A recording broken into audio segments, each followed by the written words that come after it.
to like this semester a lot better than last semester, so I don't have to keep doing crap like this. Hey, Yeah. for $1? For $1. You take purple points? No, sorry. Here's $1. All right, okay. Let's go.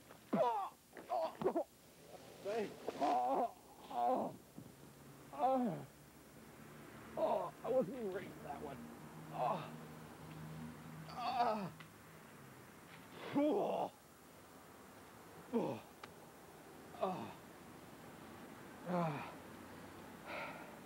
There's got to be an easier way to make a living.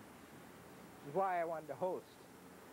I always had dreams of being a host. Even when I was a little kid, I'd watch like Johnny Carson and think, hey, I could do that. I could be Johnny. Of course, I ate more like Ed McMahon, but I still thought I could be Johnny, you know? But after last show, which was pretty much just a fat Irish guy dropping his pants a lot, things went downhill for me. However, this show, I resolved only to drop my pants 3 times, no more. 3 times is max. Anyway, let's go to another segment right now because I feel like crying. Oh.